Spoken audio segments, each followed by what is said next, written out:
Can you hear me? I don't even think I need this. Do I need this?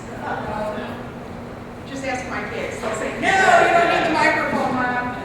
Hi, I'm Sue Randall, and on behalf of my co-chair, Barb Cairns, Barb waves to the nice folks. There's Barb. We'd like to welcome you all here on this rainy night. Thank you so much for coming out. Before we start, I'd like to thank the Barrington 220 Educational Foundation, represented by Gary Schmitz. Gary, wave to everyone. We're very friendly tonight. We're a small, intimate group. We can be very friendly. The foundation has been so gracious about supporting us for the last 6 years, I believe, for our current education series. We really appreciate your help. This year's a little different. It is the first year we've partnered with the Barrington Area Library for their One Book, One Barrington program. Of course, you all know that book we chose was Unbroken by Laura Hillenbrand. Our theme is resilience, and I don't know if Louis Zamperini doesn't epitomize resilience. I don't know who does.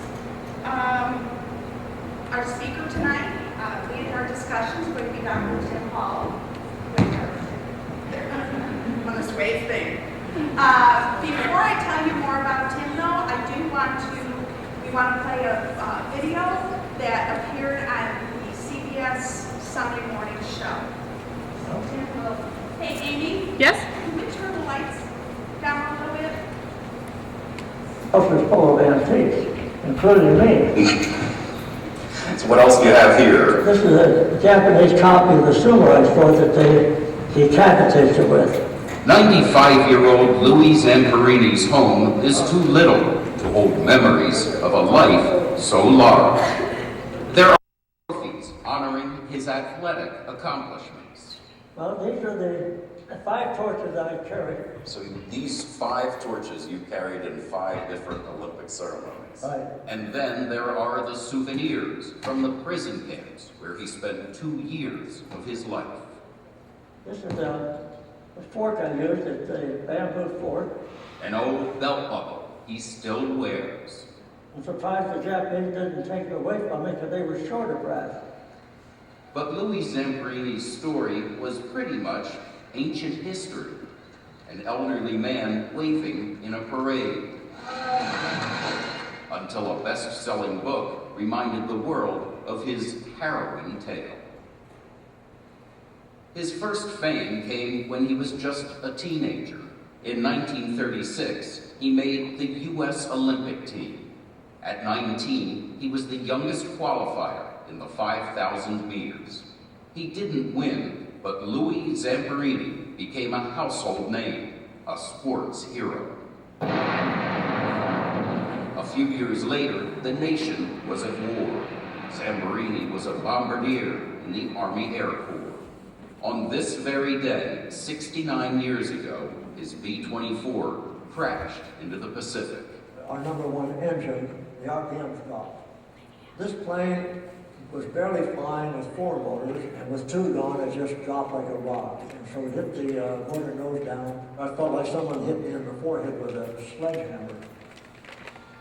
The plane was completely blown apart. What happened next was documented in this 1998 story from correspondent Bob Simon. Zamperini spotted a life raft floating rapidly away from the burning waters. He swam to it. 47 days in an inflatable raft. I never prayed before. And on a raft you pray like a foxhole. He fought off sharks. This shark was so big that he could have taken 1 bite and he could have bitten that raft in 2. And battled the sea. I was in a violent storm. I never seen anything like it. Things went from bad to worse. Zamperini was near death when he was captured by the Japanese and taken to a place known as Execution Island, where every known prisoner had been put to death. They took great joy in telling us we were going to be executed, and they'd always go through the motion. It got even worse. His fame back home led to hours of torture and beatings at the hands of a sadistic guard nicknamed the Bird. I couldn't bear look in his eyes. I just couldn't do it. To me, they were that sadistic. When he wasn't being beaten, he was starved, like most of the Americans held by the Japanese, but somehow he survived. Louis Zamperini returned home a hero. This is your life. There were TV appearances. His life appeared to return to normal, but the war years, while gone, were anything but forgotten. Haunted by nightmares, he turned to alcohol. Then, in a last-ditch effort to save his marriage and perhaps his life, Zamperini joined his wife Cynthia at a prayer service led by a young Billy Graham. Graham's sermon touched on the power of forgiveness. It was the first night in 2 years and a half that I didn't have a nightmare, and I haven't had one since. So the forgiveness, it was the complete healing factor in my life. Which is why Zamperini decided to commit himself to a lifetime of forgiveness. And that meant he had to go back to Japan to see the prison guards who tried so hard to destroy him. The most important thing in my Christian life was to know that I not only forgave him verbally, but to see him face to face and tell him that I forgave him. That was 61 years ago, and our story would end there, were it not for the book, Unbroken. This is the English version. Here's Louis.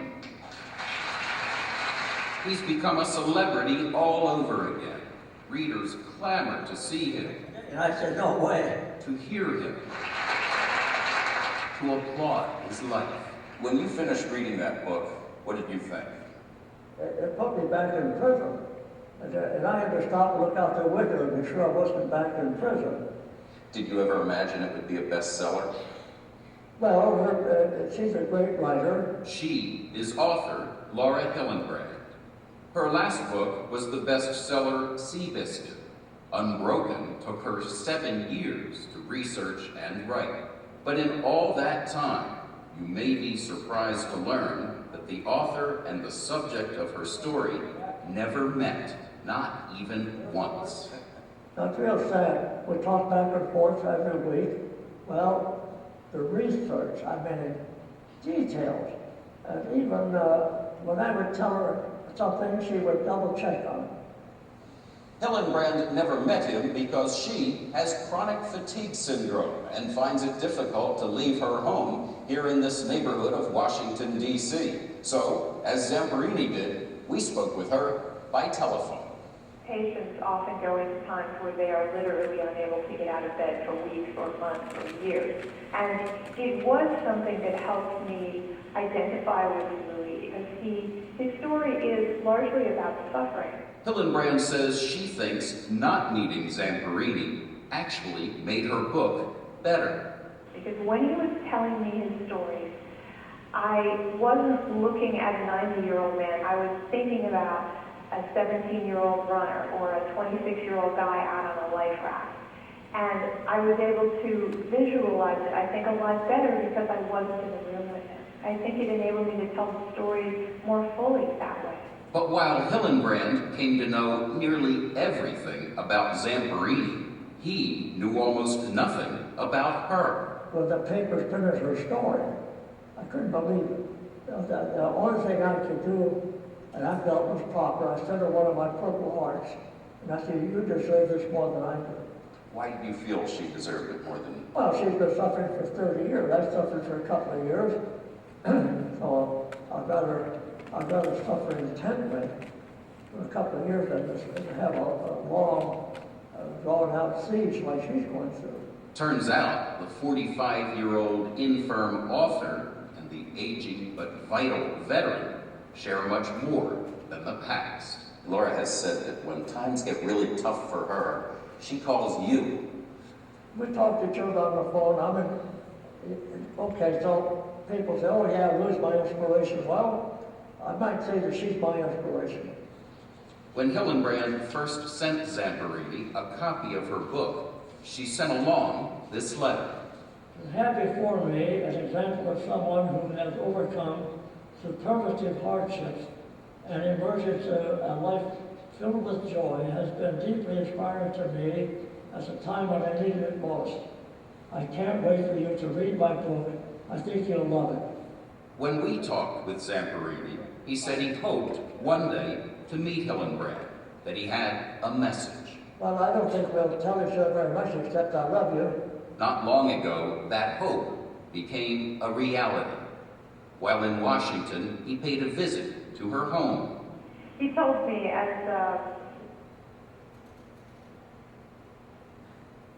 Oops.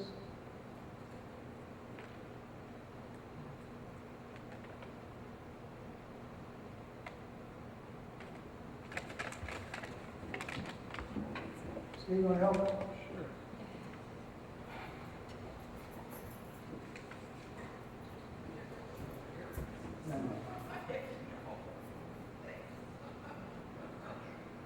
This is our 80 guy. He knows everything.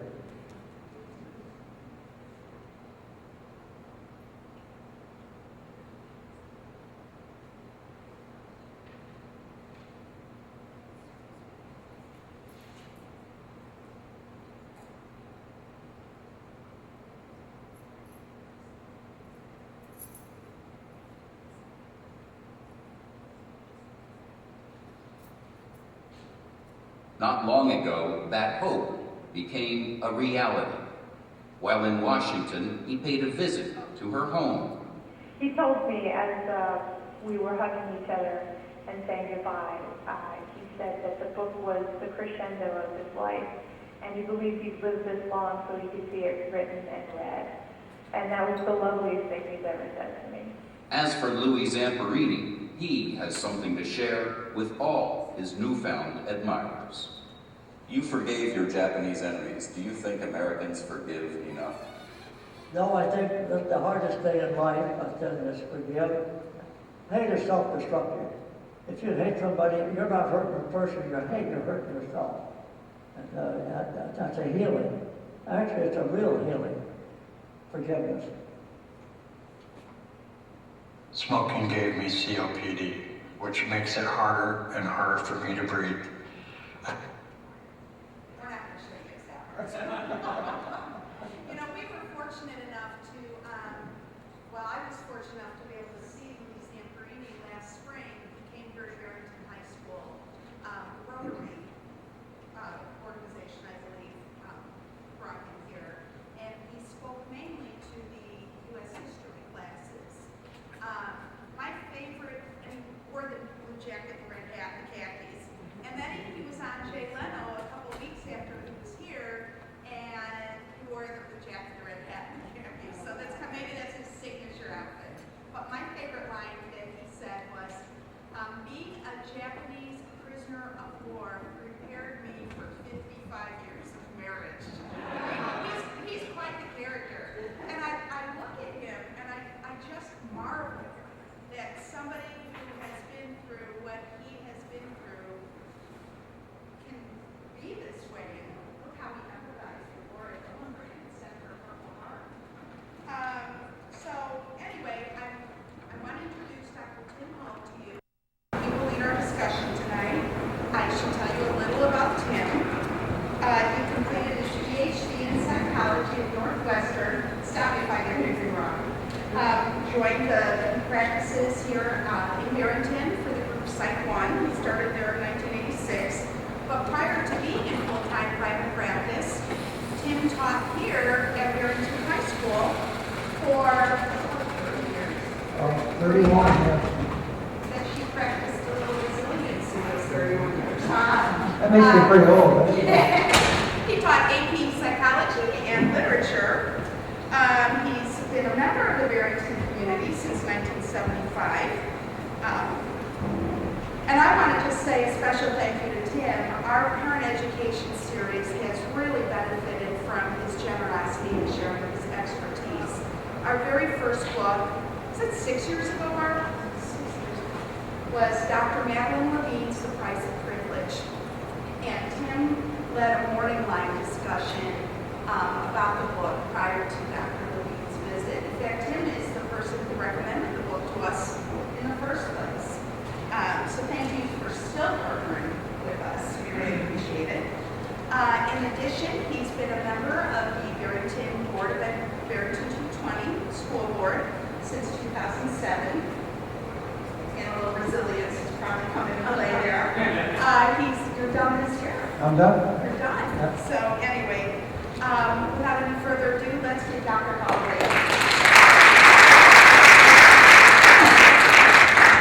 Thanks so much, Sue. And thank you and Barb for putting all this together. They do all the real work that's involved in this. A lot of other people involved in it as well. Yeah, we've had three, I've been involved in three book presentations, discussions in the last 7 years. The middle one was 19, which was about Jodi McComb, right? Some of you know her as an author, and it was about bullying. It's set in a fictional setting in a high school. And that was very well received as well. Thanks for coming out on such a rainy, miserable night. You're doing honor to Louis Zamperini by braving the elements to be here, right? Okay. I'm not sure how familiar you all are with the book. What I have done is, it's a biography, obviously, and I've gone through it sort of chronologically, and I like to do these presentations like I used to teach. Okay, I taught English and psychology, and so rather than just lecture and then wait to the end to talk and discuss and ask questions, I like to periodically throughout, put a question out to the group. And then if people want to talk about that in a little discussion, we can have that discussion. And then I'll go back to the slides and we'll do it that way. That way we won't have to sit and listen for a long period of time. Okay? If it gets a little too repetitive for you, people who've read the book, I can move through the slides very quickly. So we'll just have to play it by ear, because I don't know how familiar you are with this book. Everybody I've talked to who's read this book has the same reaction. I haven't seen a single person who hasn't just said jaw drops up and said, this is amazing. And it's an amazing life, really. But it's both. It's an amazing life, but Laura Hillenbrand really did an outstanding job of putting this all together. She did 7 years of research and writing to put this all together. She talked to hundreds of people, researched the archives. She did, if you go online and read about the work she did to put this together, it's just amazing. And there's a parallel story here with Laura. It mentions in the video that she suffers from chronic fatigue syndrome, which is a very nebulous diagnosis with actually no effective treatment. So she's been struggling, as Louis said, for about 30 years with this really devastating disease, which prevents her from participating in life in any very controlled way. She can't go out. She can't. She has very little energy. It's a little bit like we used to call Epstein-Barr syndrome, similar to that. And they don't know what causes it, and they have no treatment on it. And she's been through probably 10 doctors, and nobody's been able to help her. So I'll say more about that in a minute, because I think actually her life story and Louis' life story are parallel. Okay? And I want to try to tie that together. Okay. Well, let's start the book here. And anytime, we have a small group, or anytime you want someone to ask a question or make a comment, please raise your hand. We've got a nice group here that we can work with very easily. Like almost like a classroom. This is great. I mean, it wouldn't be bad to have 500 people here too. When we did the price of privilege, this place was packed. Okay. So I thought of this catchy little title. They called me back in November. We're going to do this book read. Get a title for us. So I thought, okay, well, Ordinary Lessons from Extraordinary Life. That's snappy, isn't it? Snappy title. And then as I thought about more, how am I going to do that? How am I going to give me ordinary lessons for you and me from this extraordinary life? Because Louis, he's extraordinary from the very beginning of his life. This man, he was not your ordinary guy, okay? Even from childhood, okay? So, I put up there, first thing we want to acknowledge is Louis and all of the men of that greatest generation, World War II, who endured and accomplished so much to save the world from tyranny, World War II, Nazis, and the Japanese. That's one of the things that's so stunning about the book, is not just Louis' behavior and what he did, but all the people that Laura describes and what they were doing when they were going on their missions, and how every man in the book does something heroic. Many of them die. And it's all part of it. Louis just is a symbolic representation of thousands and thousands of very heroic people who went forth with knowing that they had a very good chance to die or be captured or all the rest of it. So we want to tip our hats to them. My dad was in the Army. He was a little bit younger than Louis' generation, so he got into the Army 1945. He was at U of I, and they pulled him up to 44. So he was at the tail end, so he didn't go overseas, but he's right at that edge. He's 92 now, and that's his generation. There's not too many of them left. Really, all of our World War II veterans are just about at the end of their lives. It's wonderful that Laura got this book out before we get all this. Okay, I mentioned that if you want to read the article, Laura Hildebrand wrote a long piece for the New Yorker magazine where she describes her illness and what she's been through over the last 30 years, and it is fascinating. It's a very good piece. You can get it right online. Okay, well, these are the questions we're going to try to answer and discuss. What can we learn from his extraordinary life? And what can we apply to our lives as individuals and parents? Oftentimes that's our focus here, these presentations, is how can we become better parents and help our kids in their particular world here, which is pretty complicated too, the world we live in. Okay, so if you remember, the first part of the book, she's straight chronology. She goes right through his life. And she starts off when he's a kid. These are the adjectives that she uses to describe Louis. Look at him. Angry, germophobic, tormented, bullied, puny, awkward, short-fused, average intelligence, untamable, willful, a dangerous young man. That's Louis when he was a kid. Okay? Now, think if you were a teacher or a parent and had that kid come into class, you're shaking your boots. Okay? These are some of the behaviors that she documents. He pushed a teacher. He socked a girl. He stuffed paper towels in the kid's mouth. He beat up a kid badly. He stole. He vandalized. All you kids are parents, right? All right. He ran away. Okay, now, here's my first question for you, if you want to entertain the answer. How would we view a child like this today, and how would we deal with a child like this? What would we do? Yeah? We put him in special classes. For sure. Yeah. And because he'd be difficult to test, we give him a very low IQ. He may be good. I'm a teacher. Oh, yeah, you got it. We don't give him a second chance. We don't try to find out what he is, what he would like to do. And what makes him this way. I would be interested in what kind of a life did he come from. Was he adopted? Was he pushed around by his father? Because he said he was cold, angry, puny, because he was. Was he having brothers and sisters? I'd like to know more about his life. Okay, next slide. All right. But I agree. I mean, to a greater or lesser extent, we wouldn't really know how to deal with this kid because he doesn't fit in to the system very well. Okay? His personality, his strengths are really unseen, when you put him into the school context. And this young man, as we know from what we heard in the video and other things that we heard about and read about, he had all these great talents, but he couldn't show them in the school setting.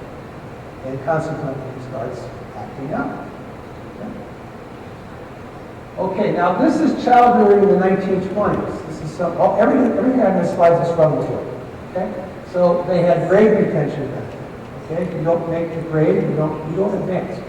Okay? And kids would frequently be years behind. Oftentimes they would drop out of school. You get you're 15 years old and you're in 6th grade. Well, you're not going to keep going. There was corporal punishment. Okay, you had paddles, you had lots of things. I actually had that when I was in grade school back in the 50s. Catholic school, yeah, a good deal of corporal punishment. You survived. Okay, on the positive side, perhaps, is what's so different than today is kids were able to roam. They were able to just be out there in the world, not always under the purview of their parents. And there was a certain amount of freedom that our kids don't have today. We have more security and safety concerns today that really prevent us from feeling like we can let our kids just be out there. And I'm putting a question mark here. I think there was more tolerance and acceptance of problem kids. So when Louis did those things that were on the other slide, he wasn't pulled out. The police brought him home. They said, here, your kid did this. Okay, now deal with it. And then the parents would deal with it. Okay? So there wasn't such a concern for the system to intervene and sort of make this kid fit in. Okay, now I think there are pros and cons to that. I don't think necessarily that ignoring a kid who's acting up like this is the best thing either, but it's interesting to think about how kids were raised differently back then. And the question I thought of was, do you suppose that this kind of child rearing and home and society contributed to the resilience of those men who were in World War II? I don't know. But it's something to think about. Were they tougher? Were they able to deal with things and handle things more than, say, we would, I would, or our children? It's an interesting question. What's your reaction to these social conditions? I just spoke mine. So, do you have any thoughts about it?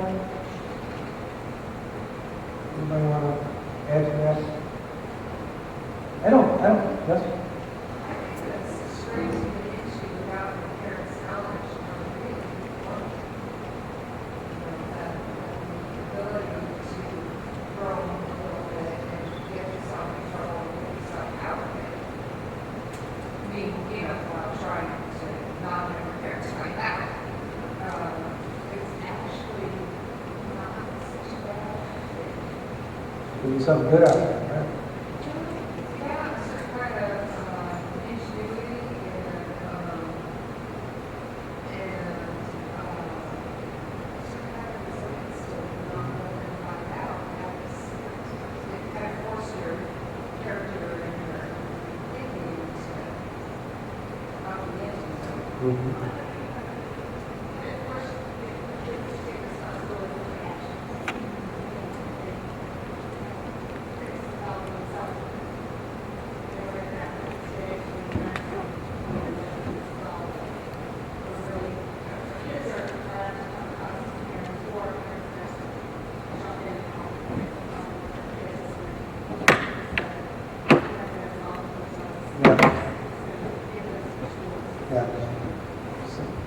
Something lost, something gained, in these different areas. Thank you. Okay, what we know for sure, when I say nature versus nurture, these are probably terms you've heard before. So nature would be inherited traits, your genetic inheritance from your parents, something you're born with that's thought to be innate. And then nurture is the environment that you grow up in, how you're raised, how you're schooling, all that sort of thing, your friends that you hang out with. Louis' nature was that he was strong-willed. A book that I'm going to cite later on uses the term spirit. It's a nice positive term to describe some kids that just have a very strong spirit, naturally, and they have a very difficult time dialing that back, that energy and spirit back in situations like school, where you have to be controlled for many hours during the day, and so forth. And he had a heck of a time doing it. He had a heck of a time dialing it. I don't know, Laura Hillenbrand mentions that food was his basic motivator. This comes out later on when he's in the prison of war camps. He has to find food to survive. Maybe the 1920s, the Great Depression, maybe food was less available. It was more of a motivator than it would be today when we have an abundance of food. He is definitely a type T personality, maybe a very type A, type T personality. Well, type T is a thrill seeker, and you'll see people, kids, teens, who just look for that thrill. They're looking for thrills, adventure, and energy. It oftentimes gets into trouble. That they're just driven by it. It seems to be something that they want.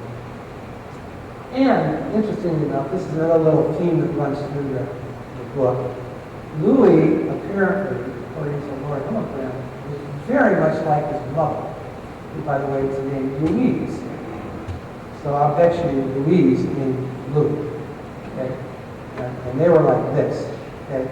So she was his greatest protector, defender, supporter, and as you'll see throughout his life, her spirit, so to speak, her connection to him is always there, wherever he is. Almost like a supernatural connection. You see it certain times. Okay? Okay, now this is Louis' nurture. This speaks to your question, where you're wondering. He did have a brother and a sister. He was middle. And his brother was the star of the show. He was the golden boy. Tall and handsome, very popular, smart in school, very, very smooth. This was in California, by the way. The Sanfordines had moved from the East Coast out to California back in the 20s. Okay? They experienced some ethnic prejudice against Italians back there. She doesn't really emphasize it much in the book, but it's there.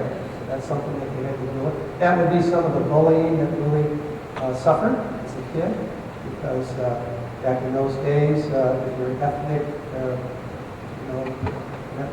person, you would get teased. His curly hair.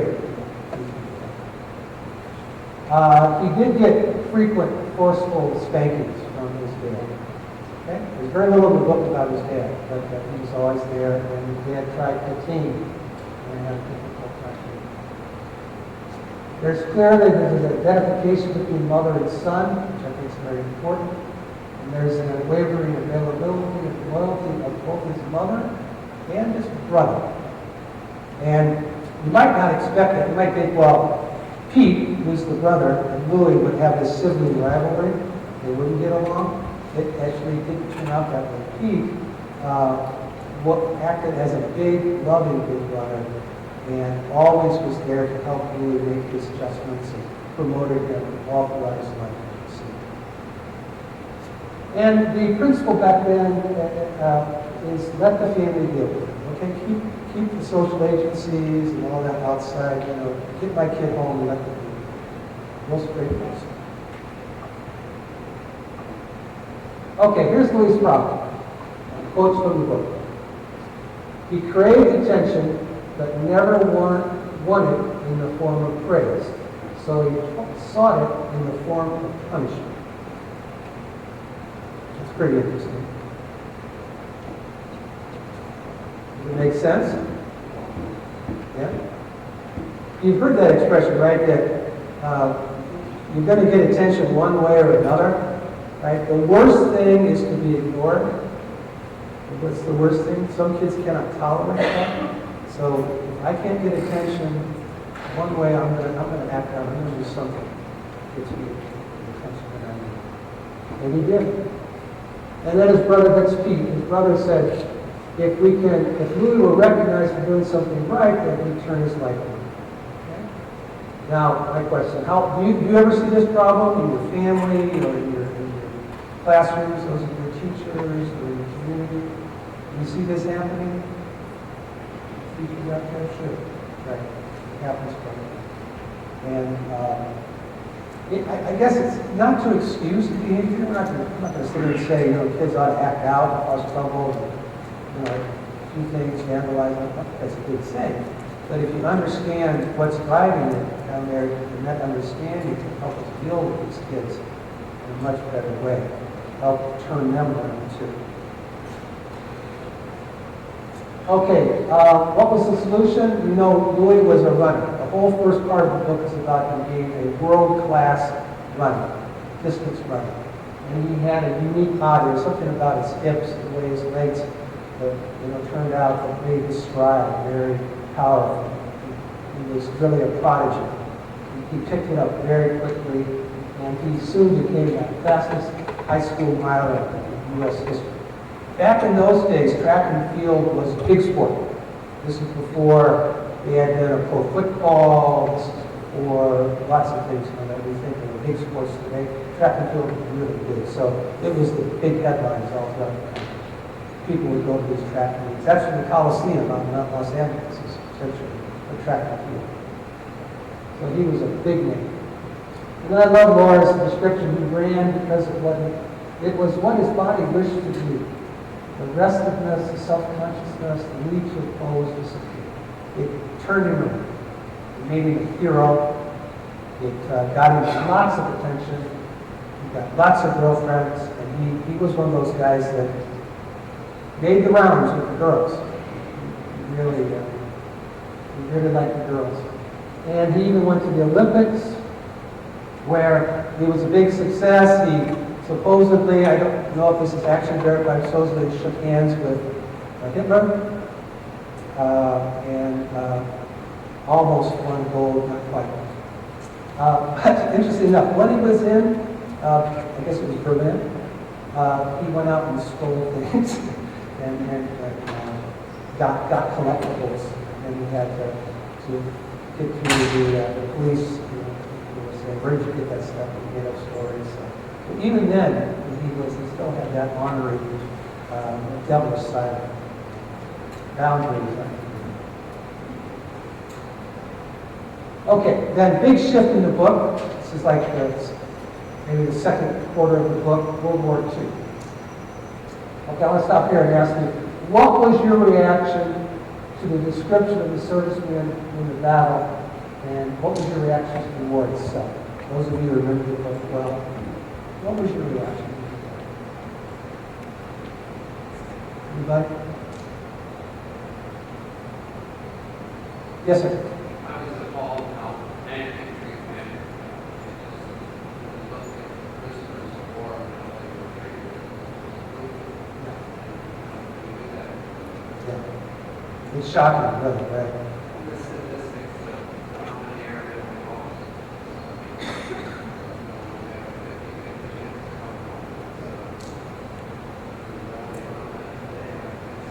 No, it's really shocking.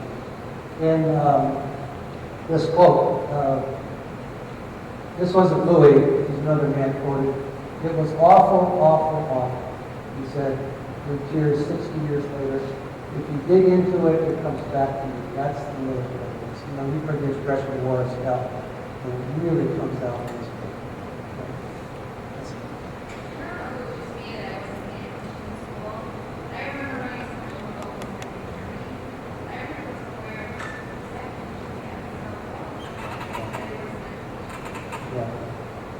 Me too. Me too. I kind of knew it intellectually about the South Pacific and kind of how terrible it was, but when I read the book, that's when it really came to me. Yeah. And everything, you know, the concept of the prisoner of war camps, but also the missions that they won, and what they had to face. Getting into those airplanes, what's your chance of coming back? If you get in there and do anything. Okay, so right along that same line,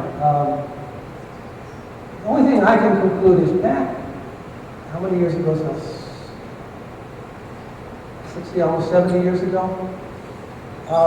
We did not have the same sense of human life, it seems, that we do now. So in war, human life is kind of cheap. How many of you saw Saving Private Ryan? Really good movie, right? Got lots of us here. Remember the opening scene? You know, just those guys in those launch vehicles and then just go out there and then just getting mowed down. You know? It was like that. Now Louis wasn't on the ground, wasn't on the beaches in Normandy, but he was up in these flying these bombers, you know, going on bombing missions. And again, the chances of survival. I guess maybe there was no other alternative. Maybe desperate times, you know, calls for desperate measures. Maybe they had no choice. Our military, president and so forth, had no choice but to fight back in this way and put everything into it. We put all of our young men right out there on the line, you know, knowing that thousands and thousands would be killed. But it is shocking.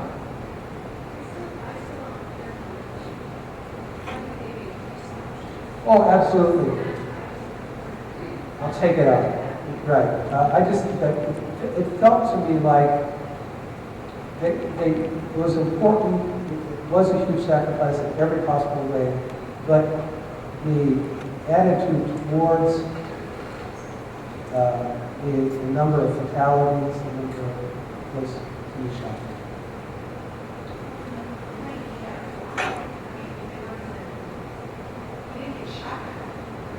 It just got, it didn't work though, right?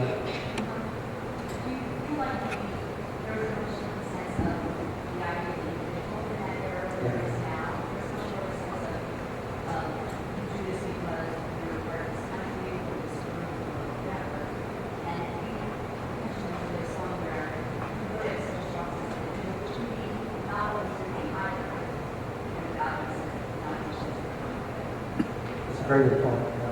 I think that's exactly the point of saving life. You know, it's where that reflects. Yes.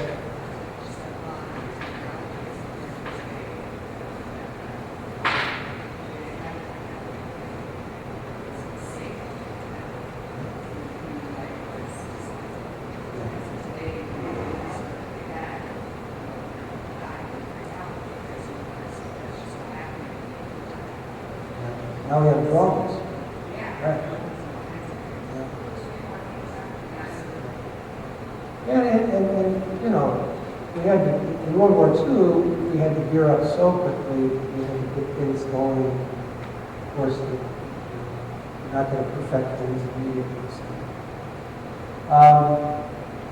There's some amazing things that Louis went through. One of them was his amazing luck. There were 594 holes for bullets and shrapnel that were in his plane, Superman. 594. It was just riddled with bullet holes, and somehow he did not get it. It's just incredible. And so it's that guts and luck that really sort of defined Louis' military service.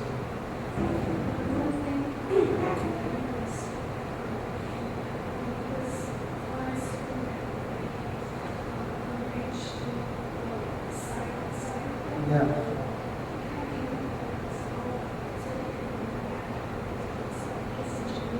Yeah. Really good point. Right. And I think Laura Hillenbrand does a wonderful job of showing us the sacrifice, the sense of duty, the sense of heroism with all these war scenes that you described. Yeah. The next one was called Green Hornet, and it went down. They shouldn't have really gone out. It really wasn't really airworthy to go out, but they sent them out anyway on a rescue mission. And then, as you see, we're going to be on the open seas here. Okay, here's the theme. Everything happens for a reason. I put a question mark. Because Louis had miraculous survival after miraculous survival. This is one long passage here where he is the Green Hornet goes down, it crashes, and he's caught in the wires and everything, and he's going down with it. And somehow, he escapes the wires and things, and he gets free and bobs up to the surface. Because he would have drowned in just a couple of more minutes. So I think Laura Hildebrand plays with this idea all throughout the book. You know, is there some sort of purpose and special fate that Louis has? You know, is that why he was able to survive? And of course, the counter thought is it just pure luck? And that takes you to your thoughts and beliefs about, you know, fate and destiny and God's plan and so forth. I think Louis probably would say that God did have a plan for him somehow, and that was part of what allowed him to survive this. The other thing that Hildebrand mentions is that his mother never, ever, ever gave up on him. Never, ever for a second thought that he was dead, even after they had essentially written a letter and said he's missing, he's gone. She never did. Okay, so now we're into that section of the book that's so well documented in the videos and so forth. When they're on the sea at 47 or 46 days on the sea, and the amazing way in which they were able to handle every challenge that came to them, the sharks, the lack of water, the lack of food. And then there's a little subplot in here, because in the video it showed 2 people in the raft, but there were 3 people in the raft. Okay? There was Louis' sidekick, Phil, who's also a hero in this book. And then there was another guy named Mac. And he was a younger big guy, and Mac plays an interesting role here. He came into their crew after Superman and joined them in the Green Hornet rescue mission, and he went down. Just wanted to show this statistic here. There were 15,000 stateside deaths in World War II. That means accidents. So just on training on these planes, it's 15,000. Pretty startling. Okay. The life raft that Louis was on with Phil and Matt had very inadequate provisions. And then all these things changed as the war proceeded. They got better at knowing what to provide as they went. Louis and Matt and Phil, they had to deal with it. Now, on the raft, think about it. You're on a raft for 46 days. It's going to show something about your character, right? It's going to show what you're made of, so to speak. And the 2 heroes, if you like, Phil and Louis, never gave up, worked hard at doing the things necessary to survive, to keep the sharks away, to keep the raft afloat, and so forth. And Mac was the guy who wasn't as resilient. Okay? He was a fellow who had sort of a character flaw. It crystallized in the fact that he loved food, in particular loved chocolate. And it so happens that their only ration was chocolate that was on the raft. So Mac, I suppose, kind of a panic, at one point when the other 2 were asleep, ate all the chocolate. One gulp, one eating. And there they were, with no food. That was supposed to last them for days. It's a special chocolate, had a lot of calories. And so Mac's character emerged there and showed. Now, Hillenbrand is very gentle with it. She's not judgmental at all about this. She just describes it. In fact, her whole style of writing the novel is that it's sort of matter of fact and very sort of admiration from afar. She doesn't sensationalize. Okay. Now, those of you who remember that part of the book, what was your reaction to that? Anybody remember that section?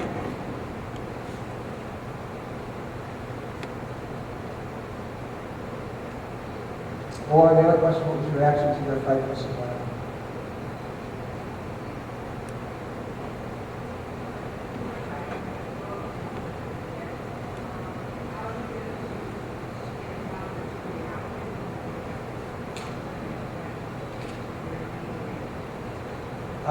They were angry, but they did not really take it out on him.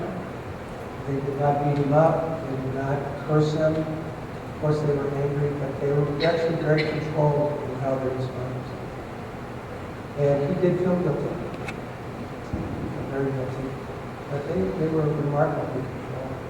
Good thing, too, because later on, as they're going along, is their raft is starting to sink because of the something's wearing away the material of the raft. They have to patch it, and then the sharks are coming around. They needed 3 people to actually do that. They had to have Matt there to help pump the water out while one person's fighting off the sharks. They put the patches on, they wouldn't have made it. So that like forgiveness that they showed them allowed them to survive. Okay, and during this on the sea, this period of 46 days, Louis has his first spiritual awakening. Here's some quotes from that. He has really kind of a out-of-body experience, sort of a almost near-death-like experience, where he feels like he's at one with the world, the universe, and God. And his mind opens up. And this is the first time, according to Louis, I suppose he probably prayed sometimes as a child. Most kids do. But this is the first time Louis says that he ever prayed. Really prayed, I suppose, rather than just saying a prayer. That night before he tried to sleep, Louis prayed. He had prayed only once before in his life, in childhood, when his mother was sick. And he had been filled with a rushing fear that he would lose her. That night on the raft, the words composed and said, never passing his lips, defeated God. He asked God to help.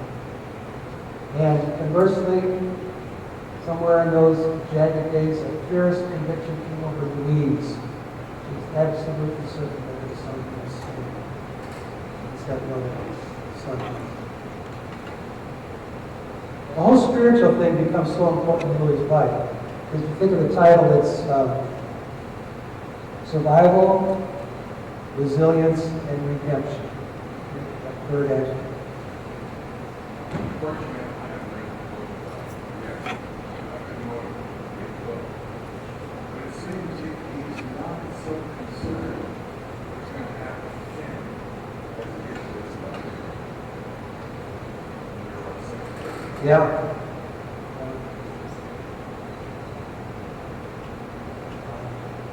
Says something about the relationship.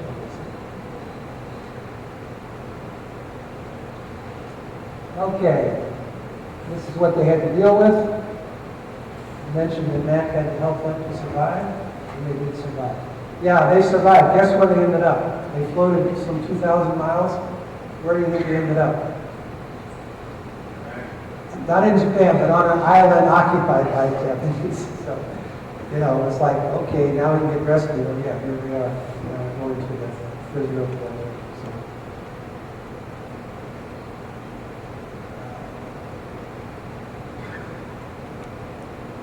Okay, now here's the first time when Hillenbrand really starts to analyze and put her own sort of interpretation of Louis' inner self. I'll read this long quote if you'll allow me to. From earliest childhood, Louis regarded every limitation placed on him as a challenge to his wits, his resourcefulness, and his determination to rebel. The result was a mutinous youth. Now as he was cast into extremity, despair, and death became the focus of his defiance. The same attributes that had made him avoid terror, abhorrence, were keeping him alive in the greatest struggle of his life.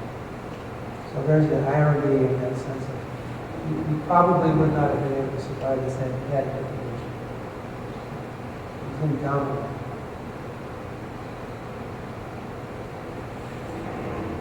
Another theme we're going to follow later on is optimism versus hopelessness. Unfortunately, Matt died. He did not survive the 46 days. He died of, I guess, dehydration or starvation. He couldn't make it. And Hillenbrand would attribute this to his feeling like things were hopeless as opposed to never being home. You see on the bottom there, Phil was down to 80 pounds, Louis down to 75 pounds. That's just incredible.